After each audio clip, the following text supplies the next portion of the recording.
Ano nga ba ang dapat gawin kung unsuccessful ang iyong GCash account verification? Alamin muna natin kung ano-ano ang mga madalas na rason kung bakit nagiging unsuccessful bago mag-reapply para sa GCash account verification. Una, maaaring may problema sa kinuha ng selfie. Pangalawa, nagkaroon ng error sa validation ng ID o iba pang dokumento dahil maaaring malabo ang kuha dito. At maaaring dahil hindi nakapag-submit ng mga karagdagang dokumento na hiningi ng GCash. Ngayon naman, isa-isahin natin sila. Maaaring ang kinuha ng selfie ay malabo, madilim, o may parte ng inyong mukha na natatakpan. Ito ang mga tips para sa tamang pagkuha ng selfie. Una, kumuha ng selfie sa isang maliwanag na lugar. Siguruhing nakukuhanan ng malinaw ang buong mukha. Pangatlo, siguruhing walang tao sa background. Magsuot ng proper attire. Recommended na magsuot ng may kwelyo na polo o blouse. Pagdating naman sa ID or document validation error, maaaring ang sinubmit na documents ay malabo o may parteng putol o maaaring expired na ang ID o hindi tumutugma ang details nito sa mga nilagay mo sa iyong GCash application.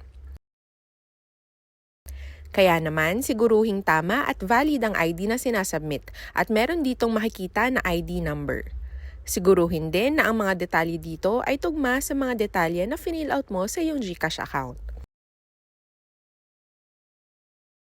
Ito naman ang mga tips sa tamang pag-picture o scan ng ID o documents.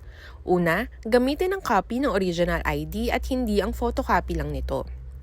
Pangalawa, kuhanan ito sa isang maliwanag na lugar. Pangatlo, siguruhing nakuhanan ang kabuuan ng ID at na malinaw at nababasa ang lahat ng detalye dito. Pumunta naman tayo sa unable to submit additional required documents. Kung kayo ay nakatanggap ng ganitong message,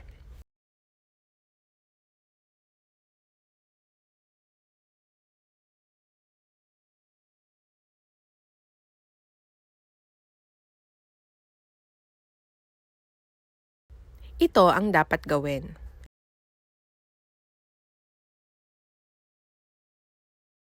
Una, pumunta sa GCash app at i-click ang profile. Next, itap ang Verify Now para maulit ang proseso at mai-submit ang mga required documents. I-submit ang mga required documents sa loob ng 10 araw mula sa inyong application date. Matapos mag-submit, maghintay ng 4 business days para ma-review ni GCash ang inyong mga dokumento. Kung halimbawa namang hindi kayo hininga ng additional documents at hindi pa din kayo verified after 3 business days, i-click ang link sa description para ma-follow up ang status ng inyong verification.